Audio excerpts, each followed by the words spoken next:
જવા કહે છે, માટે કનૈયો માતા પિતાની મંજૂરી માંગે છે. યશોદામાજી કહે છે કે બેટા હજુ તો તું નાનો છે, વાછરડા ખૂબ તોફાની હોય છે, તને કોઈ મારશે, તું રહેવા દે. કનૈયો કેમ નહીં, મને કોઈ નહીં મારે, મારે જમનાજી કિનારે જાવું જ છે. નંદ બાબા વિચારે હવે કનૈયાને 6 વર્ષ બેઠું છે, તે બહાર જાય અને મિત્રો સાથે રમે તો કસરત થાય. કનૈયો કસરત કરશે તો એની થોડી ભૂખ લાગશે ને તે તગડો થશે અને નંદ બાબા જવા તૈયાર થાય છે. પણ કોઈ મોટો ગોપ એમની હારે જાય તો એમની ઈચ્છા છે. એટલે નંદ બાબા એ ઉપવન કાકાને કહ્યું કે ભાઈ કનૈયાને જમના કિનારે રમવાની ઈચ્છા થઈ છે, તો તમે સાથે જાઓ ને તો હું મોકલું. કાકાને તો જોઈતું હતું, તેઓ બાળકો સાથે જવા સંમત થયા અને ઉપવન કાકા જતા જતા જોઈને યશોદાજી રાજી થાય છે. હવે કનૈયા વચ્ચેપાલ બન્યો છે. ઉપવન કાકા અને ગ્વાલ મિત્રો સાથે રોજ એના નાના નાના વાછરડા લઈને યમુનાના કિનારે રમવા જાય છે. બધા બાળકો સાથે ધીંગા મસ્તી કરે છે. ઉપવન કાકા સાથે એટલે એમને કોઈ જાતનો ભય બીક રહેતી નથી. બધા બાળકો સાથે મળી અનેક પ્રકારની રમતો રમે છે. ઉપવન કાકા સરસ મજાની વાંસળી વગાડે છે. કનૈયાને સાંભળીને કનૈયા કાકાની પાછળ પડ્યો, કહે તમારા જેવી વાંસળી મારે વગાડવી છે, મને શીખવાડો ને કાકા, મને વાંસળી આપો ને.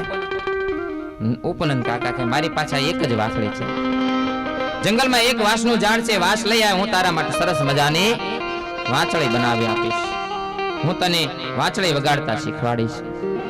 ઉપવન કાકા ઠસક હતી કે 40 વર્ષથી હું વાંસળી વગાડું છું અને મારા જેવી કોઈ વાંસળી વગાડી શકે નહીં. આવું અભિમાન હતું ઉપવન કાકાને, આવી કોઈને વાંસળી વગાડતા આવડે નહીં. એમણે કનૈયાને કહ્યું મારા જેવી વાંસળી વગાડતા તને વર્ષો લાગશે લાલા, કેમ કે અનેક રાગોમાં વાંસળી વગાડવી પડે છે.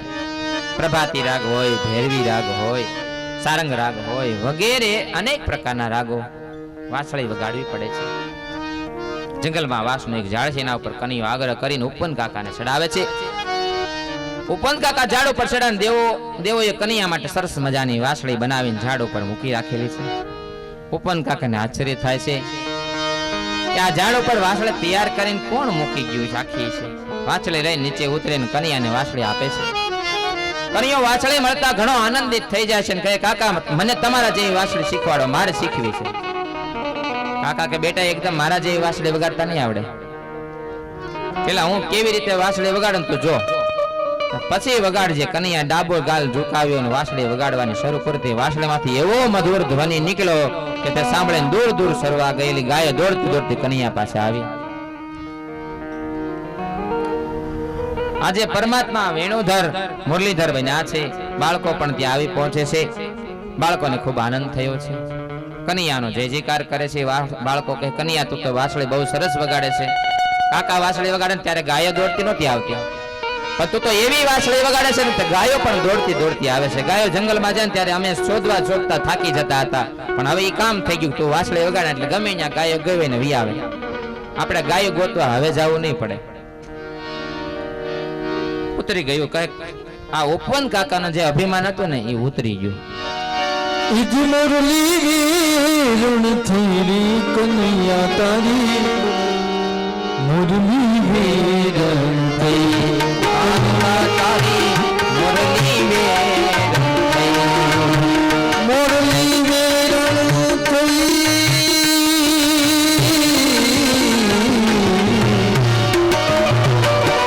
મુરલી વીરણ થઈ કનૈયા તારી, મુરલી વીરણ થઈ કનૈયાની મુરલી વીરણ થઈ.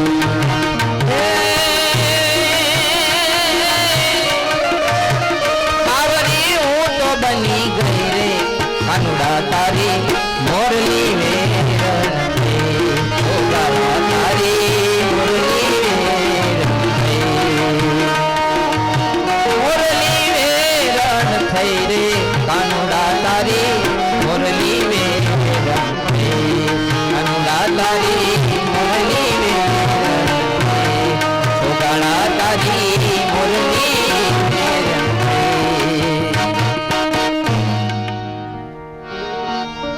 કનૈયાને મોરલી આવડી ગઈ છે વગાડતા. માં પાસે આવીને કહે માં મને મોરલી વગાડતા આવડી ગઈ છે. માં કે યશોદા કે હા લાલા તને મોરલી વગાડતા આવડી ગઈ? હા. બધા રાજી થયા છે. હવે એક દિવસ કનૈયો પોતાના મિત્રો સાથે વાસડાઓ લઈને યમુનાજીના કિનારે રમવા માટે આવે છે. ત્યાં કંસ રાજાએ મોકલેલ બકાસુર નામનો રાક્ષસ મોટો બગલો થઈને ત્યાં આવે છે. તે બાળકને કરડવા જાય છે. તેથી બાળકો ગભરાઈ જાય છે.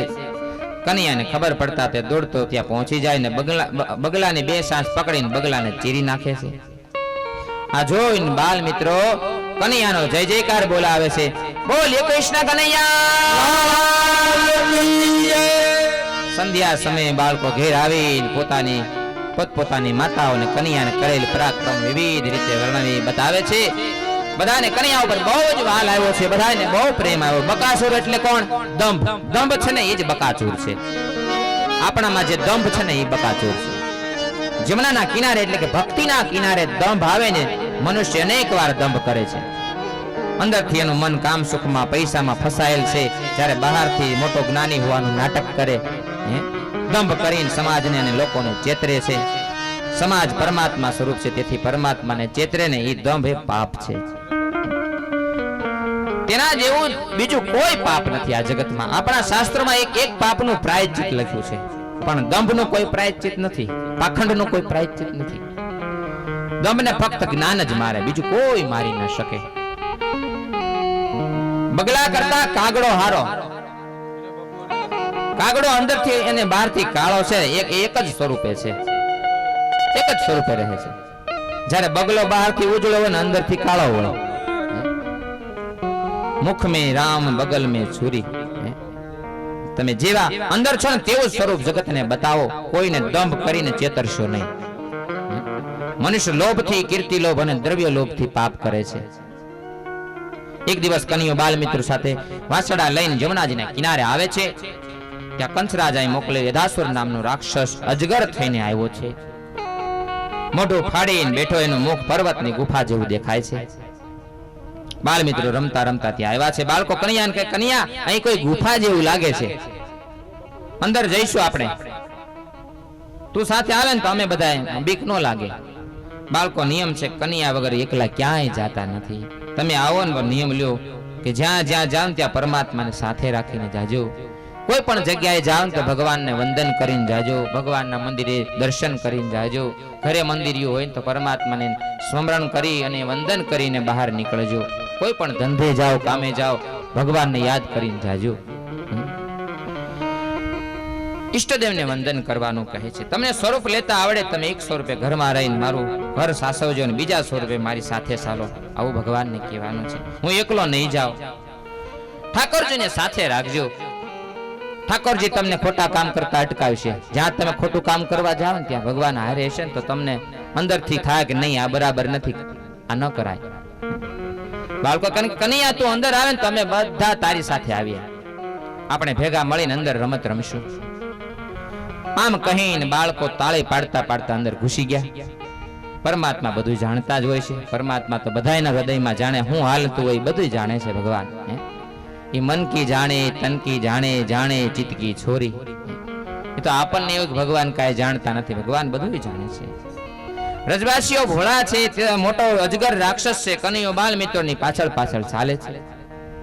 ભાગવતમાં સમાધિ ભાષા છે, લૌકિક અને પરમત ભાષા ગૌણ છે. એટલે કે જેને સમાધિનો અભ્યાસ છે તે જ ભાગવત અર્થ સમજી શકશે. વિલાસીને ભાગવતનો અર્થ સમજવામાં બહુ મુશ્કેલી આવશે. વિલાસી માણસ હશે ને એને આ ભાષા સમજાશે નહીં. તાળી એ નાદ બ્રહ્મ છે. તાળી શું છે? નાદ બ્રહ્મ. નાદ બ્રહ્મ અને નામ બ્રહ્મ એક થાય ને ત્યારે પરબ્રહ્મ પ્રગટ થાય છે. અંદર જઈને પ્રભુએ મહિમા શક્તિ વધારી. એમણે પોતાનું એવું વિશાળ સ્વરૂપ ધારણ કર્યું છે કે અધાસુરના વ્યાકુળ વ્યાકુળ થઈ ગયો છે. પ્રાણ વ્યાકુળ થવા લાગ્યો અધાસુરનો. તે બહુ ગભરાવા લાગ્યો છે. તેના પ્રાણ બ્રહ્મરદ્રને ફાડીને બહાર આવે છે. અધાસુરના પ્રાણ આકાશમાં ફરતા હતા. કનૈયો અને બાળકો જેવા બહાર આવે ત્યાં અધાસુરના પ્રાણ કૃષ્ણના ચરણમાં પડે છે. અધાસુરને ભગવાને મુક્તિ આપી છે. અંદર વિરાજેલા પરમાત્મા જીવને મુક્તિ આપતા નથી. જ્યારે તે બહારથી અંદર આવે ને ત્યારે મુક્તિ આપે છે. અધાસુરને ભગવાને મુક્તિ આપી. પાપમાંથી છૂટવા માટેનો માર્ગ છે. પ્રતિકૂળતા સામે અનુકૂળતા ઊભી કરવી. અતિશય પૂર્ણ જોર હોય ને તો ત્યાં સુધી પાપની આદત છૂટતી નથી. ઇન્દ્રિયોને પાપમાંથી છોડાવવા માટે પરમાત્માની ભક્તિ કરવી પડે છે. જેમ પાણી ભરેલા વાસણમાં દૂધ ભરવું હોય ને તો પાણીને બહાર પહેલા કાઢવું પડે, અને મનમાં પાપનો વિચાર આવે ને તે ક્ષણે એને કાપી નાખો. પ્રભુ સ્મરણ કરો ને કદાચ પાપ વધી જાય ને તો પ્રભુ પાસે રડી પડો કે પ્રભુ મારાથી પાપ થઈ ગયું છે, મેં આ કામ ખોટું કરી નાખ્યું છે, ક્ષમા કરો. અંતરથી રડશો ને તો પ્રભુ દયાળુ છે, જે જરૂર તમારા ઉપર દયા કરશે. ભગવાન તો દયાળુ છે. આપણે ભગવાનને ન માનીએ તો ભગવાન આપણને માને છે, કારણ કે એને આપણને મોકલ્યા છે. ઈ ન માને તો કોણ માને? આપણે એમ કહીએ કે આ બધું ખોટું છે ને આ બધું દમ છે ને ધતિંગ છે ને ભગવાન ક્યાંય હોય નહીં, આ બધું કાંઈ ભગવાન છે. આ આપણે છે ને ઉઠીએ છીએ ને સૂતા હોય ને ઉઠીએ ને એ મોટો ચમત્કાર છે, એ જ ભગવાન છે. આ ખાવાનું કોણ પસાવે છે? માના ઉદરમાં 9 મહિના કોણ હાસવે છે? કોણ પોષણ આપે છે આપણને? ભગવાન નથી કરતા તે કોણ કરે છે? આ સૂર્ય ઉગે છે, આવું સુંદર મજાની પૃથ્વી બનાવી ભગવાને જ બનાવી. કોણે બનાવી છે? ભગવાન ન કરે તો કોણ કરે? ભગવાન હોય તો જ થાય ને બધું. જે સર્જન છે એનો સર્જનહાર હોય જ. જે વસ્તુનું સર્જન છે ને એનો સર્જનહાર હોય જ, બનાવનાર હોય જ. પણ આપણને દેખાતું નથી, કારણ કે આપણને કામ, ક્રોધ અને મોહનો બધા આવરણો આંખમાં ભર્યા છે. આપણને આવરણો છે ને એટલે નથી દેખાતું. પાપ પહેલું મનમાં આવે ને પહેલું મન બગડે છે. પેલા પાપ મનમાં આવે, પછી મન બગડે, પછી વાણી બગડે ને અને પછી વર્તન બગડે છે. આંખ બગડે ને એટલે પછી મન બગડે, મન બગડે ને એટલે આખું જીવન બગડે છે આપણું. મનને વારંવાર સમજાવો, પાપ કરીને કોઈ સુખી થયો નથી.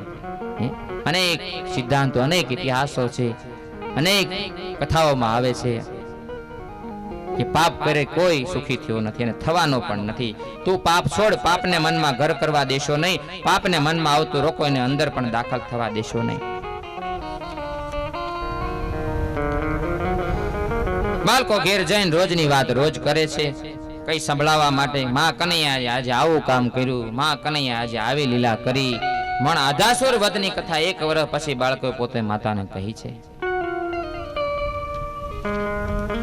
આ અધ્યાયમાં ગોવાળીઓ સાથેનો રાસ છે. ગોવાળિયા એવી ઈચ્છા છે કે અમારે કન્યાને સ્પર્શ કરીને જ બેસવું છે.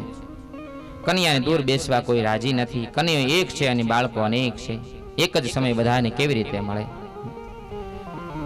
એટલે ભગવાનનું કીર્તન ભક્તિ આજે મહત્વની છે.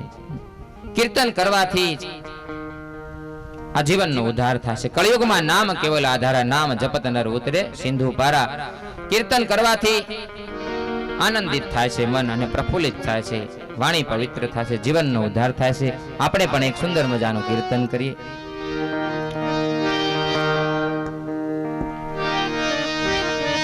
સીતાના રામની, રાધાજીના શ્યામની, હરદમ ધૂનમ સાવો રે. સીતાના રામની, રાધાજીના શ્યામની, હરદમ ધૂનમ સાવો રે. સીતાના રામની, રાધાના શ્યામની, હરદમ ધૂનમ સાવો રે. સીતાના ખાલી સડી ગયું તો ખાલી ઉતરી જાય. ભગવાન નાશ લઈ ગયો.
રાધાજી ને શ્યામની હરદમ ધૂન મચાવો ને. દ્વારિકાનો નાથ મારો રાજા રણ છોડશે, એણે મને માયા લગાડી રે. દ્વારિકાનો નાથ મારો રાજા છોડ છે, એણે મને માયા લગાડી છે. હાલો હાલો જય હો. જય દ્વારકાધીશ.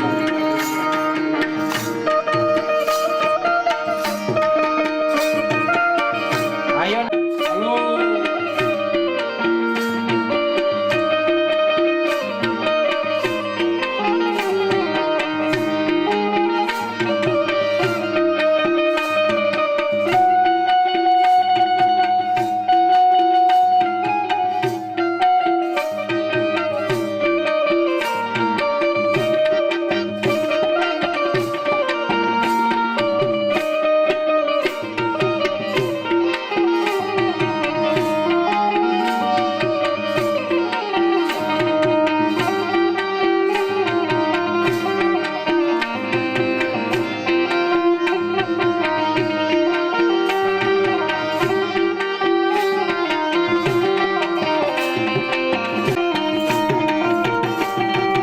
એણે મને માયા લગાડી મારવાલા, એણે મને માયા લગાડી મારવાલા. એણે મને માયા લગાડી મારવાલા. એણે મને માયા લગાડી મારવાલા. ગાયોનો ગોવાળ મારું રાજા રણ છોડશે, એણે મને માયા લગાડી રે. ગાયોનો ગોવાળ મારું રાજા રણ છોડ છે, એણે મને માયા લગાડી રે. હે રણુજાનો રામ મારું રાજા રણ છોડશે, એણે મને માયા લગાડી રે. રણુજાનો રામ મારો રાજા રણ છોડ છે, એણે મને માયા લગાડી રે.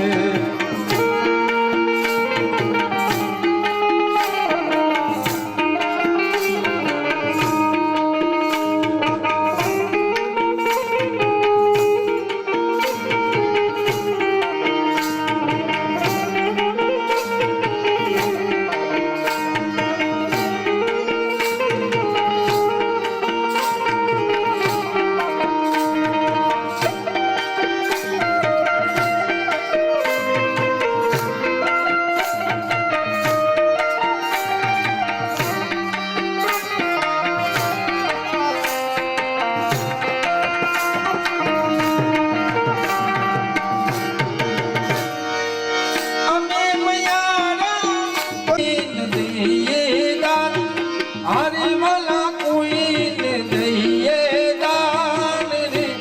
માર ગુરુ મારો મિલ ગયું ને સુતિર શ્યામ.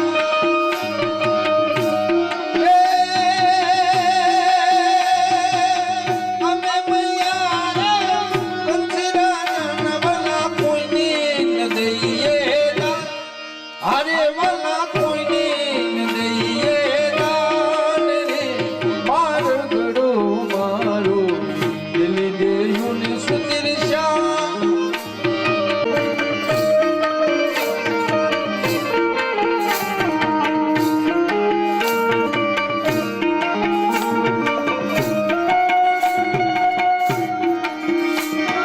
પીલા રે પીતાંબર પીરાય મારા મનડા ને હીરા. હીરા રે પીતાંબર પીરાય મારા મનડા રે હીરા. પીલા રે પીતાંબર પીરાય મારા મનડા ને હીરા. હીરા રે પીતાંબર પીરાય મારા મનડા રે હીરા.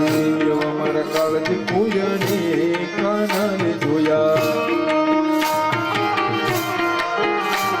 એ યમુનાના પાણી ક્યાં કરે કાના ને જોયા.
તમે આવો સુપીર વર્ષ મળ્યા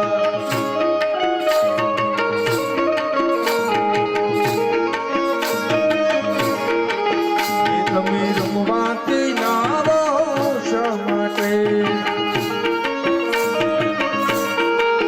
અને કાલે ભવ્યથી ભવ્ય રૂક્ષ્મણી વિવાહ આવા ટાણે હશે બાપુ 6 કલાકે રૂક્ષ્મણી વિવાહ છે કાલે કોઈને રૂક્ષ્મણીની કોઈ બનાવો